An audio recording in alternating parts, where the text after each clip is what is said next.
Welcome to Cruise News, your daily update on everything happening at sea. Visit cruisenews.io to see today's stories and sign up for email alerts. And as you track these daily movements, you start to see that right now, cruise operators are navigating this massive contradiction. No, absolutely. I mean, on one hand, they're successfully pouring just hundreds of millions of dollars into upgrading ships to handle record-breaking crowds. Right. But then simultaneously, they're hitting these major regulatory brick walls when they try to build on land. Yeah, it's a really complex dynamic. And today, we're looking at exactly how these cruise lines are having to adapt their broader corporate strategies, basically in real time. Exactly. We've got Disney breaking its own rules on short-haul scheduling, Holland America completely overhauling what it means to put on a show at sea, and Royal Caribbean navigating some very complicated local politics down in Mexico. It's a busy news day for sure. Yeah, so let's start with what is happening in Central Florida, because we are seeing a really notable shift in how ships are being deployed there. We are, yeah. The latest reporting confirms that the Disney Fantasy has just returned to Port Canaveral, and it's coming off this 10-night Southern Caribbean cruise, which Wait, 10 nights? That is an unusually long route for that ship, right? Exactly. From a scheduling perspective, it stands out immediately because this specific voyage was actually the ship's longest sailing of 2026. Wow. And looking at the logistics of that 10-night itinerary, I mean, it is a rather extensive route for a vessel that typically operates very close to its home port. Yeah, it covered a lot of ground. The sailing included 6 specific ports of call. So the Fantasy visited Phillipsburg and St. Martin, Castries and St. Lucia, St. John's and Antigua, and San Juan, Puerto Rico. Right, the standard deep Caribbean run. Yeah, but then in addition to those standard ports, it also called at both of the line's private destinations, Disney Castaway Cay and Disney Lookout Cay at Lighthouse Point. And, the context of this return is what makes it so relevant to anyone tracking these industry movements. Because following this extended 10-night deployment, the ship is not continuing with longer routes. Right, it's a one-off. Exactly. It immediately returns to its regular high-frequency schedule. So through December, the Disney Fantasy shifts right back to a rotation of 3, 4, and 5-night Bahamas departures. And that standard schedule relies heavily on quick turnarounds in Nassau, right? Sure. Along with repeat visits to those 2 private destinations in the Bahamas. Yeah, it's a very different operational tempo. To put this in perspective, for anyone who hasn't been on this specific class of ship, I mean, the Fantasy isn't some nimble, small-scale expedition vessel. Not at all. It is a 2012 Meyer-Werft-built Dream-class vessel. It's a massive 130,000 gross ton floating city. Oh, yeah, it's huge. It carries up to 4,000 passengers across 1,250 staterooms, supported by a crew of 1,458 members. So moving a ship of that size through 6 different ports over 10 days is a massive logistical pivot compared to just bouncing back and forth to the Bahamas. It really is. And for further financial context, the starting fares listed for the Fantasy's Port Canaveral summer sailings range from $2,094 to $7,066 for 2 guests. Wait, hold on, though. If Port Canaveral is this well-oiled machine built for these 3- and 4-day Bahamas runs, why on earth would Disney throw a random 10-day wrench into the gears? I mean, doesn't that disrupt their whole high turnover model? Well, it is absolutely controlled disruption, and it basically comes down to a concept called yield management.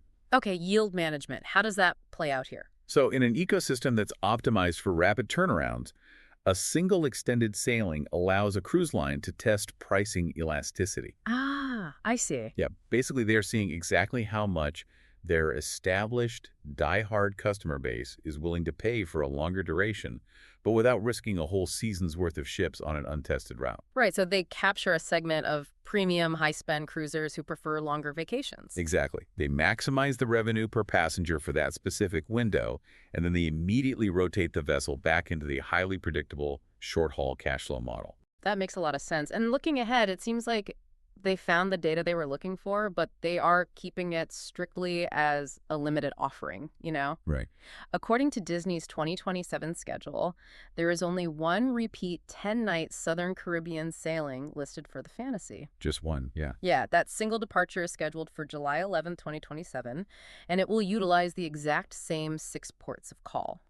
Outside of that anomaly, the ship is slated for standard Bahamas stretches from Port Canaveral, alongside some regular Caribbean sailings in June, July, and August. And the return of the Fantasy places it firmly back into the standard rotation at Port Canaveral, which is important because the operational scale of that specific port is hitting historic highs right now. Oh, the numbers are incredible. They really are. They just reported 8,602,047 revenue passenger movements for fiscal year 2025. And we should probably clarify what a passenger movement actually is in this context. It essentially counts a passenger embarking and disembarking, right? Right, it's a two-way count. But even cut in half to represent unique individuals, pushing roughly 4.3 million people through a single facility is staggering.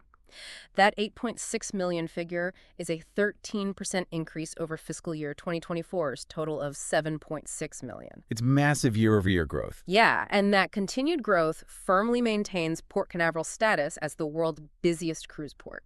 And you can see exactly how they're hitting those numbers when you look at the fleet deployment details for this summer. I mean, Port Canaveral is hosting 14 home-ported ships, with scheduled voyages ranging anywhere from 2 to 14 nights. 14 ships is a lot of traffic to manage. It is. Breaking that down by operator, Carnival and Royal Caribbean account for the largest share, with 4 ships each. And Disney currently has 3 ships operating from the port, so that includes the Fantasy, which we just discussed. Yeah. They also have the Disney Wish operating 3- and 4-night Bahamas cruises. Right. Then there's the Disney Treasure, which is a newer 2,500-passenger ship that entered service in late 2024. That one is currently sailing 7-night Caribbean routes. And we should also note that the Disney Destiny gives the line a 4th Florida ship, sailing 3- to 7-night Caribbean and Bahamas itineraries. Exactly. Rounding out those 14 home-ported ships at Port Canaveral, MSC, Princess, and Norwegian each have 1 ship station there. Right. So, okay, Disney is dabbling with longer 10-day routes to test the waters. But when you start keeping passengers on board for extended periods, you suddenly have a new logistical problem, right? How do you keep them engaged? Yeah, that's the big question for long voyages. And that's exactly the puzzle Holland America Line is trying to solve right now. They are. And they're making a massive push into onboard entertainment to do it. Holland America is debuting 4 original productions on the Oosterdam. 4 completely new shows. Yes. And this new entertainment slate is spearheaded by a Rolling Stone-branded rock show developed specifically for the ship's world stage venue, and these productions are currently live on the vessel. Let's run through the specifics of these 4 new productions because they represent a very distinct shift away from your standard in-house cruise ship review. They definitely do. The anchor production is titled Holland America Line and Rolling Stone Present All Access, the songs that shaped us. This show combines live music and choreography centered around songs associated with massive legacy artists. They are specifically highlighting music from the Eagles, Janis Joplin, Van Halen, and Fleetwood Mac. Yeah, and the remaining 3 productions expand the target demographic well beyond classic rock. What are the other themes? So the second show is titled Decadence, which the line states features Las Vegas, New York, and old Hollywood-style staging. Nice. The third is Disco Fever, incorporating tracks like Le Freak, It's Raining Men, and I Love the Nightlife. Classic crowd pleasers. But the 4th production is particularly notable for how it was developed, right? It's titled Foss and Verdon, the duet that changed Broadway. Yeah, that one is fascinating. Because this wasn't just some in-house tribute. This show was created directly with the Verdon-Foss legacy. It uses archival audio and video material alongside musical numbers inspired by Bob Foss and Gwen Verdon's original choreography. Right, it's an official collaboration. And it is also worth noting that this specific Foss and Verdon show is not entirely exclusive to the Oosterdam. It is also currently being presented on the Koningsdam. And, the executives involved are very clear about the rationale driving this programming shift. Joe Chantry, the Vice President of Entertainment and Enrichment for Holland America Line, stated that they listened to their guests. And what did the guests want? Well, they requested, quote, more visually impressive productions with incredible music and memorable performances. Chantry noted that the slate was developed in conjunction with RWS Global and Rolling Stone. Okay, so bringing in serious outside production muscle. Exactly. And Julian Holguin, the CEO of Rolling Stone, provided the perspective from the partners' side. He stated that the partnership brings their music focus to audiences, quote, in a fresh, immersive way. He also emphasized that this new live production builds on the existing momentum they already have with the Rolling Stone Lounge. Right, and for some context regarding those venues, The Rolling Stone Lounge is already an established feature on Holland America's Vista-class ships. That includes the Noordam, Westerdam, Oosterdam, and Zuiderdam. Yeah, they've been operating those for a while. The lounge operates as a dedicated live music venue built around decades of pop, rock, and country hits, offering live performances 6 nights a week with nightly changes to the set list. Exactly. So moving a branded production onto the main stage is essentially an escalation of that existing partnership. And these new world stage shows are tied directly to specific 2026 Oosterdam bookings that will be available this fall. The itineraries attached to this entertainment rollout really emphasize why they need this caliber of programming, you know? Yeah, you look at the length of these trips and it makes total sense. Right. The sailings include a 14-day Greece, Italy, and French Riviera collector's voyage departing August 22nd. There's a 10-day Adriatic Allure departing September 23rd, and an 11-day Adriatic Antiquities departing October 3rd. And the deployments get even longer as the year progresses. They also list a 16-day Inca and Panama Canal discovery departing November 18th, and a massive 22-day South America and Antarctica holiday departing on December 19th. 22 days, wow. Yeah, so when you have passengers on board for 16 to 22 days, the demand for varied, high-caliber evening entertainment is significantly higher than on a standard 7-day route where you can, get away with a generic variety show. It actually reminds me of how TV networks use syndication. Instead of spending millions hoping a brand new sitcom is a hit, you just buy the rights to a proven show like The Office. It is a guaranteed crowd pleaser. That's a really good comparison, actually. Yeah, Holland America isn't trying to write the next great rock show from scratch. They are just partnering with the Rolling Stone brand because the audience trust is already built in. That is the exact mechanism at play here: risk mitigation and demographic alignment. In-house reviews require substantial upfront creative costs, and their success relies entirely on the cruise line's internal ability to generate cultural relevance. Which is really hard to do. Extremely hard. So by licensing a brand like Rolling Stone or working directly with the Foss legacy, Holland America immediately inherits decades of cultural equity. Right. It signals to their specific target demographic, the passengers who are paying premium rates for a 22-day Antarctica holiday, that the entertainment will align with their established tastes in classic rock and traditional Broadway. And it is critical to position the Oosterdam's new programming within the context of Holland America's broader corporate strategy. The Oosterdam is scheduled to be the first of 6 ships to undergo the line's evolution program. Right, the fleet-wide upgrades. And the financial scale of that program is significant. We are looking at a $500 million plus investment covering 6 vessels in total: the 4 Vista-class ships and the signature-class ships, New Amsterdam and Eurodam. And the timeline on that is interesting, too. The Oosterdam is expected to debut the full evolution changes in late 2027, with the remaining ships following on a staggered multi-year schedule. However, it should be noted that Holland America has not yet announced a broader fleet rollout date for this specific 4-show entertainment package beyond its current placement. Still, we are talking about $500 million for ship upgrades. But terrestrial investments are just as complex, and right now they are proving a lot less predictable for these companies. Oh, absolutely. The land side of the business is facing major hurdles. Which brings us to the latest reporting regarding Royal Caribbean Group and their real estate holdings down in Mexico. Right. So the company has announced plans to develop the Mahahual K'iin Community Center in Mahahual, Mexico. This development is located near their port of Costa Maya property. Okay, so a community center right next to the port. Yeah. The facility is designed to expand a community space that has been operating in the area since 2014. And the name of the new facility, Mahahual K'iin, translates to the son of Mahahual. And the reporting notes that this name was chosen directly through a community vote. And the physical plans for the center include spaces dedicated to workshops, education, and community-led events. On the recreational side, it will feature a soccer pitch, as well as basketball and volleyball courts. It's a pretty comprehensive facility. It is. And the corporate messaging surrounding this development focuses heavily on civic engagement.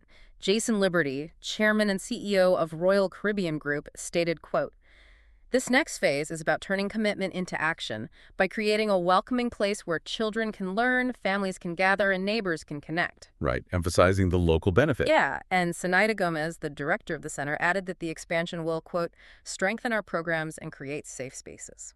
But to properly analyze this development, We really have to look at the background facts regarding Royal Caribbean's presence in the region, because this is not a small footprint we're talking about here. No, it's a massive investment. Right. Royal Caribbean purchased the Costa Maya cruise port and the surrounding properties in Mahahual for roughly $292 million. $292 million. Exactly.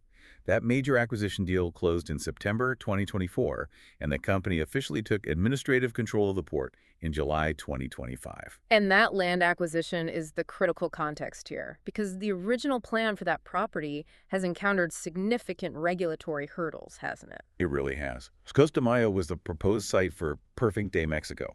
That was a planned private destination project that included a large water park, retail areas, and a beach club, which was originally slated to open in 2027. But that timeline hit a massive roadblock. In May, Mexican authorities formally declined to approve the Perfect Day Mexico plan in its current form. Yeah, flat-out denial. And that regulatory denial was due to organized opposition from environmental groups. As a result, Royal Caribbean Group and the Mexican government are currently discussing alternative locations. Which means the financial timeline on that revenue-driving project has shifted considerably. Xiansu, an analyst at BNP Paribas, estimates that this regulatory delay could run anywhere from 9 to 12 months. Wow, so a full year behind schedule. Yeah, and that effectively pushes any potential opening of the Perfect Day Mexico project into late 2028. And regarding the Mahahual K'iin Community Center we just talked about, the current project status is completely pending, right? Yes. Construction will begin after the required permits and approvals are obtained. At this time, Royal Caribbean has not disclosed a specific project budget, nor have they announced a target opening date for the facility. Right, it's all still up in the air. So looking at the sequence of events here, I have to ask about the timing of this announcement. You have a nearly $300 million real estate acquisition sitting there, and the primary revenue-driving water park project is stalled in regulatory hurdles. Yeah, it's a tough spot. Is this community center project essentially a strategic effort to maintain local goodwill while they try to restructure their commercial proposals with the government? While the community center certainly provides tangible local benefits, corporate real estate developments of this scale do not happen in a vacuum. Right. Announcing a civic investment precisely when your primary commercial development is facing local environmental opposition and regulatory delays is a standard strategy for managing corporate relations. It's good PR. Exactly. It demonstrates a commitment to the municipality and helps build the local political capital that is often required to navigate complex zoning and environmental approvals. So the timing heavily suggests a concurrent strategy of advancing community relations while they negotiate the future of their commercial footprint with the Mexican government. That makes total sense. Yeah. And as a final consideration building on today's reporting, we can observe a broader industry trend here. As cruise lines continue to pour hundreds of millions of dollars into exclusive private destinations and advanced onboard venues from Holland America's $500 million Evolution program to Royal Caribbean's $292 million port acquisition, the ongoing regulatory challenges in Costa Maya really highlight a critical dynamic. Yeah. The balance of power between global cruise operators seeking aggressive expansion and local governments enforcing environmental and civic regulations will ultimately shape the industry's physical footprint over the next decade. Thanks for listening to Cruise News. Visit cruisenews.io to catch up on the latest updates and sign up for free email alerts.